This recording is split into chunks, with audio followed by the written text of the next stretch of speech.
like the IP12, and that was one of the biggest things that people were missing. The second thing we did is we changed all of the actual bus assign buttons to the same switches, to the same switches that are used on the on-off. And the reason why we did that, one, we wanted to bring a tactical feel back to the console. We wanted to make a surface that felt like you were really buying a Surface. And we wanted these switches to last forever. They're a 365-degree shelf. They're magnetic. They have a closed contact behind a glass tube, so they're not going to corrode. And it's also got a floating LED. So if your LED ever burns out, you can pull the switch out, pull out the middle LED, and replace it. All the old switches and most other consoles, the LED's embedded in the switch. So I can probably place a pretty good bet that these switches will last a long time. The other complaint, not really complaint, but the other, I guess, feature enhancement people asked for is they wanted the console buttons to be a lot brighter. And that's exactly what these buttons do. They just lights up the board. We use P&G faders.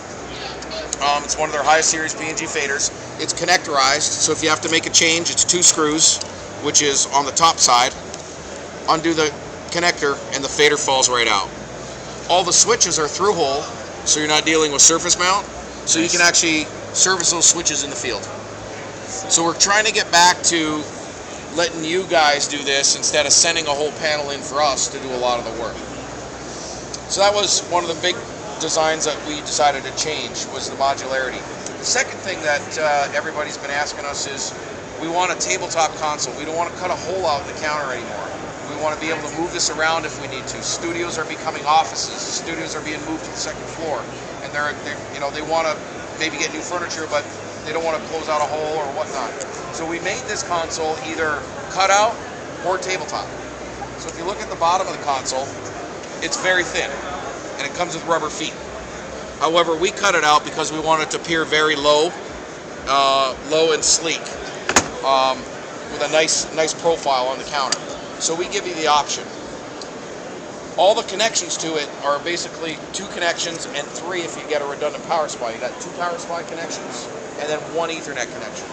There's no more wiring any audio to any of our surfaces. Some of the things we did on the E6s and the E4s and the E1s, you have a set button on top here. The set button is also an AB, like on your IP12s, you got 2 AP buttons. If you go to our higher end surface, this is a multi-function button. To go into set mode, you got to hold it down for 3 seconds, and then it goes into set mode.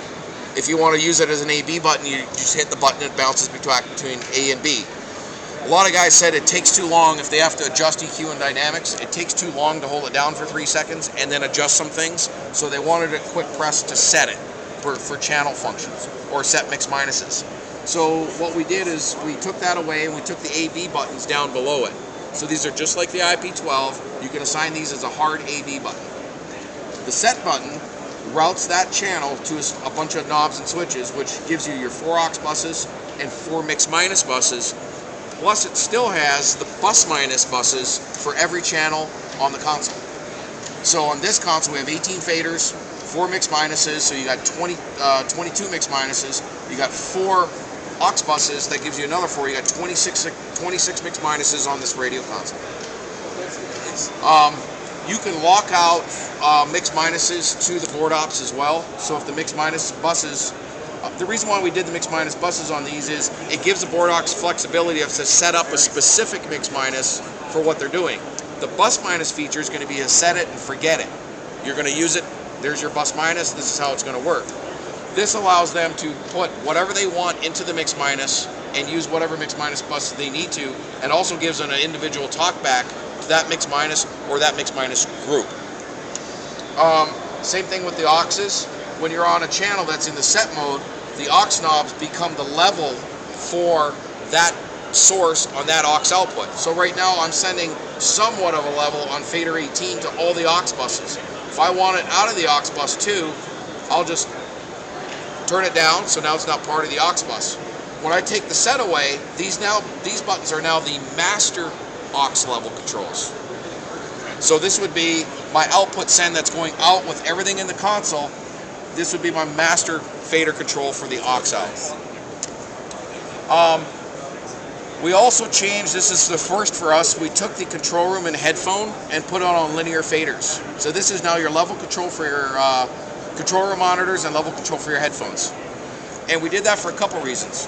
A lot of the consoles over the last few years have actually done that, and board ops really do like it. It's a tactical feel just like the rest of the faders. The second reason was, it's a great idea because these fail a lot less than encoders do. So they're going to last a lot longer. So that's why we did that. We may get some complaints, but I don't think we will. One change from that console to the E6 to this is that the monitoring follows both control and headphone. So if I'm listening to program, I'm listening to program both in the control room speakers and the headphone. On the E6, you can actually listen to two different things on each monitor output. We added a feature in here that's a first for us as well. We also, in the options text file, we can set the monitoring choices to monitor mix.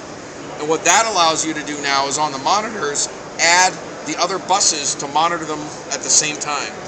So I can say I want to listen to program and addition at the same time. So on the other feature, you would both of these would be lit, and you'd be listening to both anything on program and anything on addition at the same time. Talk radio it's big, because they could be having something going on in the addition bus that they're monitoring, maybe a phone call or some big interview that's coming in, and they want to listen to what's going on the air, so they can hear, hey, so-and-so is going to be on in 10 seconds.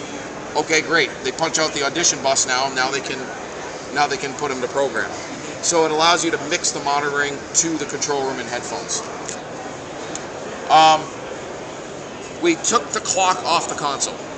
Some people say, why not? That's a bad idea.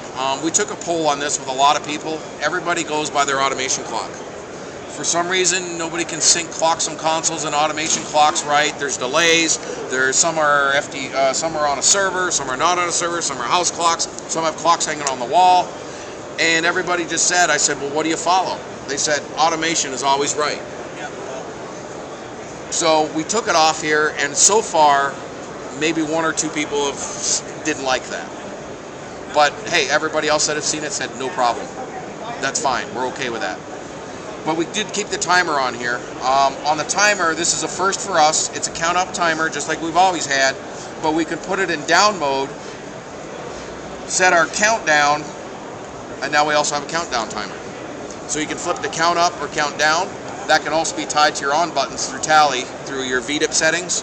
So when it hits the countdown, it'll automatically reset and go to 10 when you start it up again. So it remembers your last countdown time. So that's new for us. It has 99 events. The events are on this selector right here, which we don't have any set up right now, but you can access all your events from here. Our input mode tallies right here. So that basically tells you to set up that particular channel in a different mode. Right now it's in stereo, but I can where is it here?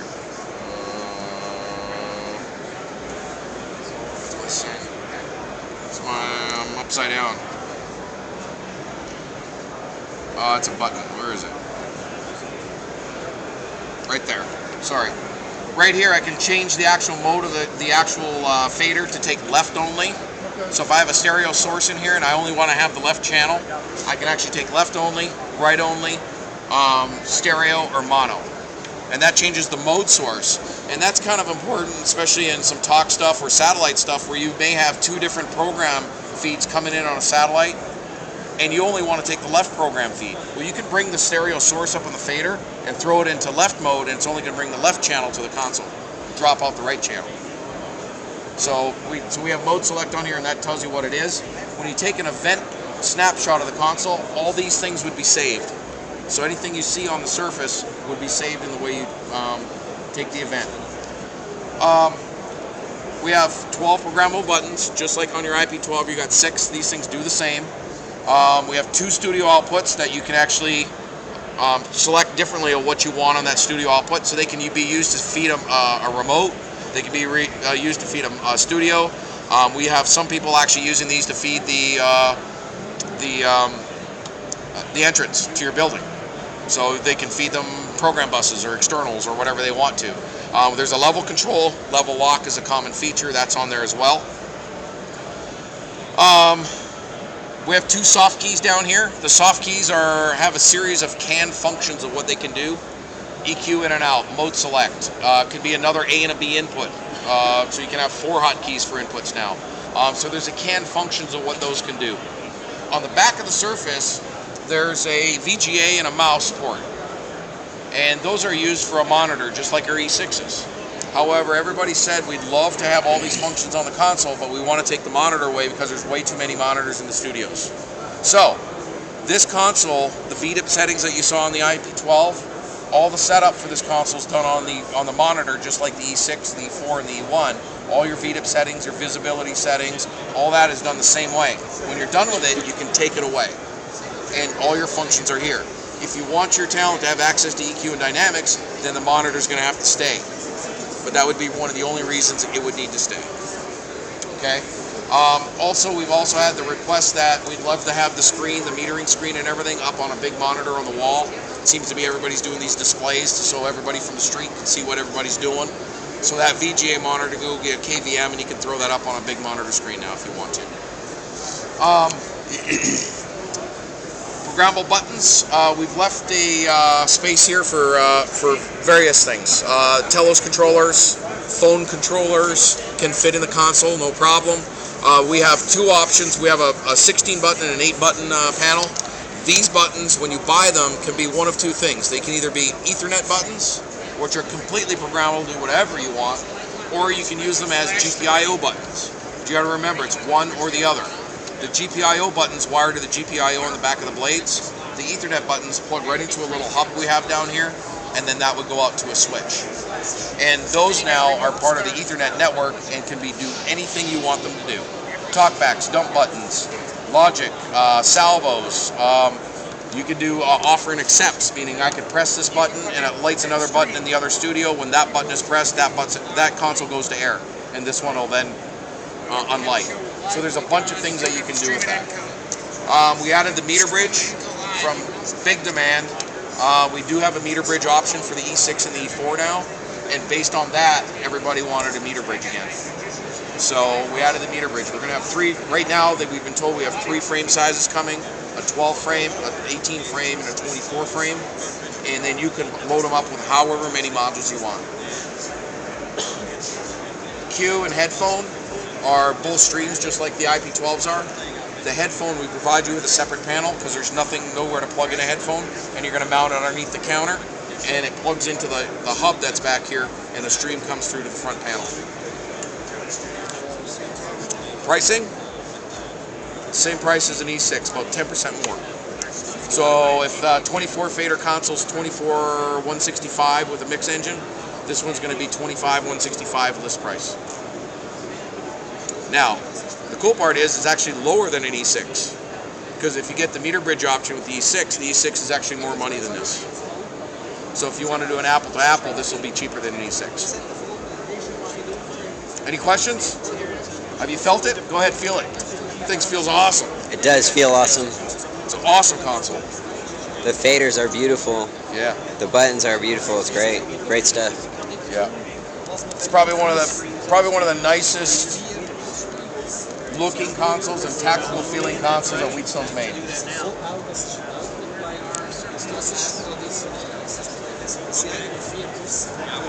Also, something I forgot to mention is every fader position is auto sensing. So you can put any module in any position and the system automatically knows where it is. You don't have to go in and configure anything. Awesome. Good job. So, thanks. So there's that, wide orbit, total interface, we're showing it right here, the driver, all the control, on-off switches, the whole bit. They have a driver in their machine, which is underneath here, plugging right into the Ethernet, and all audio and control are all done through that one Ethernet port.